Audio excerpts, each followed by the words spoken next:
மெய்யழகன் இந்த படம் எப்படி இருக்கு? இந்த படத்த பத்தி நம்ம இன்னைக்கு வந்து ஒரு சின்னதா ஒரு எக்ஸ்ப்ளனேஷன் தான் ஃபுல்லா பார்க்க போறோம். இந்த படத்து மேல பெருசா யாருக்குமே எக்ஸ்பெக்டேஷனே இல்ல. அதுக்கான எக்ஸாம்பிளே பார்த்தீங்கன்னா, இதுக்கான ரேட்டிங்கே ஆல்ரெடி கம்மியா தான் இருந்தது.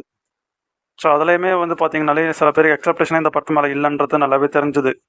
ஏன்னா இதில ஃபுல் அண்ட் ஃபுல் அரவிந்த் சாமி, கார்த்தி மட்டும் தான் ஆரம்பத்துலேருந்தே போஸ்டர்லேருந்து, ட்ரெய்லர்லேருந்து எல்லாத்துலயுமே காமிச்சுன்னு இருந்தாங்க. ஸோ அதனால மக்களுக்கு வந்து என்னடா இதில பெருசா இருக்க போது, நம்ம 3 மணி நேரம் படம். ஸோ கண்டிப்பா ஏதாவது சொதப்பி வைக்க போறாங்கன்னு தான் நினச்சுட்டு இருந்தாங்க. ஆனா 96 பார்த்த எல்லாருக்குமே இந்த படத்த கண்டிப்பா பிடிக்கும். ஏன்னா 96 மாரி ஒரு படத்த கொண்டாடுனவங்க கண்டிப்பா இந்த படத்தையுமே கண்டிப்பா கொண்டாடுவாங்க. அந்த அளவுக்கு ஒர்த்தான படம் தான் இது. ஸோ இந்த படத்த பத்தி ஒரு சின்ன ஒரு விஷயம் சொல்லணும்னா, ஒரு 2 நண்பர்களுக்குள்ள நடக்கிற ஒரு விஷயம் தான். ஸோ அவங்க லைஃப் லாங் ரொம்ப நாள் கழிச்சு மீட் பண்ணி, இதில ஒருத்தர் பார்த்தோன்னா சீனியரா இருக்காரு. அதில அவங்க ஃபேமிலில கொஞ்சம் பெரியவரா இருக்காரு. இன்னொருத்தர் ரொம்ப சின்ன பையனா இருக்காரு.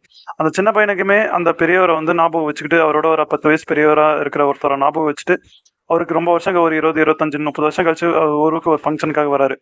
அப்பயுமே ஞாபகம் வச்சு அவர்கிட்ட அவ்வளோ அன்பா நடந்துக்கிறாரு. ஸோ ஆனா அவருக்கு ஞாபகம் இல்ல. அந்த 10 வயசு பெரியவரா இருக்கார்ல, அவருக்கு ஞாபகம் இல்ல. ஸோ அந்த கேரக்டர்ல தான் அரவிந்த் சாமியும், சின்ன வயசா இருக்கிறவர் தான் கார்த்தி அவனுமே இந்த படத்துல வந்து வந்திருக்காங்க. படத்தோட மேக்கிங் எல்லாமே சூப்பரா இருக்கு. இந்த 3 மணி நேரம் போனதே தெரியல. முக்கியமா கார்த்தியோட கேரக்டருமே சரி, அரவிந்த் சாமியோட கேரக்டருமே சரி, ரொம்ப ரொம்ப அற்புதமா ஒரு நல்ல ஒரு அம்சமா குடுத்துருக்காங்க. செகண்ட் ஹாஃப்லலாம் முக்கியமான விஷயங்கள் எல்லாம் நோட் பண்ணணும்னா, நம்ம புராண காலத்துலேருந்து நடந்த புராண காலம்னு சொல்ல முடியாது.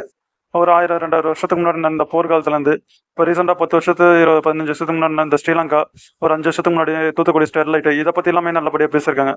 ஸோ இதெல்லாமே நம்ம எல்லாருமே மறக்கக்கூடாது அப்படின்றதுக்காக நல்லபடியா பேசியிருக்காங்க. ஸோ அதையுமே தாண்டி ஒரு ஒரு நபருக்கு எவ்வளோ பாசம் கிடைக்குதோ, அது எந்த அளவுக்கு உண்மைன்றத இந்த படத்துல வந்து அரவிந்த் சாமியால நல்லா உணர முடியுது. ஸோ அவருக்கு கார்த்தியோட பேர் கடைசி வரைக்கும் தெரியாம இருக்கு.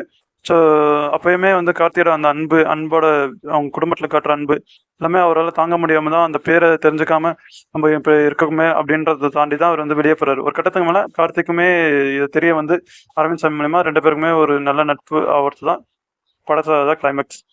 இந்த படத்த பார்க்காதவங்க கண்டிப்பா பாருங்க. Thank you.